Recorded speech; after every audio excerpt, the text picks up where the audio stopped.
काली थिला हमरो फ्राइडे तो हजबैंड लेके आसते मच्छ और चिंगुड़ी।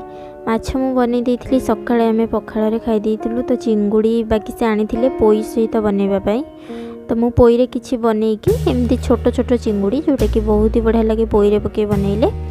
तो मुझे किसी रखी बंधाकोबी एवं जेहेतु सब अवेलेबल रोचे तो बंधाकोबी छेंचड़ा बनवाई आउ से रेसिपीटी आज आपण मन सहित शेयर करुँची। प्रथमे सबू इंग्रेडिएंट मो किसी भी एथे बेसी किसी दरकार नहीं तो मुझे देखो गोटे नहीं जाइए मीडियम साइज पियाज 6 ରୁ 7 कोला रसुण अदा टिके रसुण ठू कम आ 3टी कंचा लंका सोरिष तेल गरम हो गला पर से सबको मु गोटे तेजपत्र देकी से सबको मु माने खदड़ा ग्राइंडिंग कर देइछि बिना पानी रे। आपण चाहिए छेची पारिबे तो छेचा मसला दे बनइबे आउ फ्लेवर एते बढ़िया आसीबो। आपण निश्चय बनइबे आउ देखिबे बटा मसला ठारू समस्ते जानिचंदी छेचा मसला केते फ्लेवरफुल लागे जो भी रेसिपी आपण बनांतु।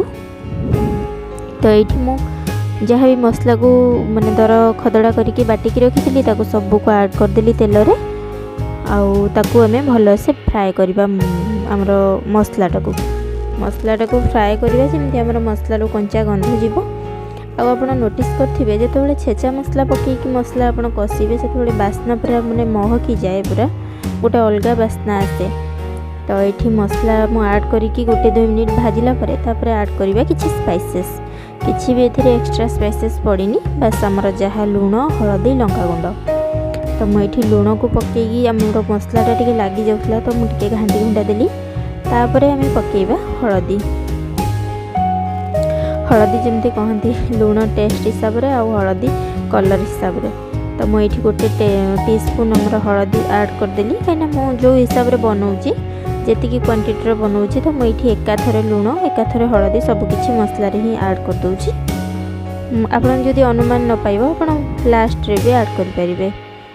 तो ये आउ टे काश्मीरी लंका गुंड पकई दूँगी जेहेतु मो मसला कंचा लंका छेची थी तो मसला आउ गुंड पकाउनी खाली हमर काश्मीरी खाली कलर पाई पकईदेली तापर ताकू टिके मिसई दे से गोटे बड़ साइज्र टमाटो ऐड कली। एबेकार माने शीत दिन टमाटोटा भी खट्टा आसुची तो देखिए ही ऐड करेंगे। तो ये जदि देसी टमाटर हो तो खट्टा हो तो देखिए ही कम बेसी करी ऐड करेंगे। तो ये अल्प टिके पानी देदेली सब मसला टमाटोटा सॉफ्ट हम मसलाटा कषि हम। तो ये मु चिकेन मसला ऐड करी चिकेन मसला गोटे टेबल स्पून ठू टिके कम बेसी मसला देले पूरा माने मसला गंधटा हुए तो बिल्कुल भी बेसी मसला देबेनी सब मसलार मात्रा कम रखिबे आउ पेशेंस सहित आपण करिवे कहीं एटा टिके टाइम नबो जेहेतु बंधाकोबी ऐड करबा आउ एटा बहुत ही खाइबा को बढ़िया लगे आम कसी कसी की बनइबा। तो ये आलू पकई देइथिली तो क्लिपटा माने शूट आउ करिनी आउ ये सरू सरू बंधाकोबी गोटे काटी नहीं जाइथिली छोट साइज्र ताको मध्य देदेवी मसला हमर कषि हो गला परे आलू को ऐड कर देकी मिसई देली आउ सेथिरे बंधाकोबी को भी ऐड कर देली। कोबी तो देखा जाउछि एते किंतु माने जारी हो गला परे मसला सहित बहुत ही कम हो जिवो आपण देखिबे। तो आपण सेही हिसाब रे क्वांटिटी नेबे तापर एठी कोबी को हमें मसला सहित कोबी और आलू को बहुत ही भल भाव में मिसई दबा। तो मुझे टिके बड़ बासन नहीं कहीं कोबीटा मिसईबा को सुविधा हम। तो ये कोबी और आलू को मसला सहित बहुत ही भल भाव में मिसई दबा तापर ताको घोड़ेकी छाड़ीदबा 5 मिनिट हाई फ्लेम रे ही थिबो तो कोबीर जो पानी थाए सेटा बाहरी आसीबो आउ माने सॉफ्ट हो जिवो कोबीटा। तापर आम ताको ढांकुणी खोला करिकी ताको कषिबा मसला सहित जेतबेले पूरा आमर कोबीटा ड्राए हो जिवो मु देखैबी पूरा जेतबेले तार सबू माने मॉइस्चर सब सुखी आसीबो जेतबेले लागी आसीबो बासन रे तो सेतबेले आम आउ बाकी ऐड करिबा से पर्यंत आम कोबी को बहुत ही भल भाव में कषिबा। जेहेतु आम कंचा कोबी ऐड करिचे तो कोबी को जिते भल भाव में मसला सहित कषिबा तो फ्लेवर सब कोबी सहित से भल से मिसिबे।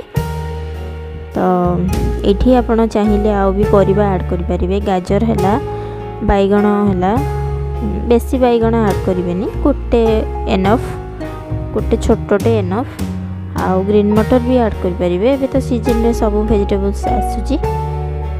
तापरे एठी देखंतु मैं बाकी जो चिंगुड़ी भाजी की रखी पूरा छोट साइज रो चिंगुड़ी बंधाकोबी छेंचड़ा रे एमती छोट साइज रो चिंगुड़ी ही टेस्ट लगे।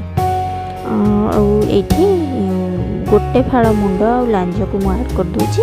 आपण खाली चिंगुड़ी रे भी बनै परिबे, खाली माछ रे भी बनै परिबे।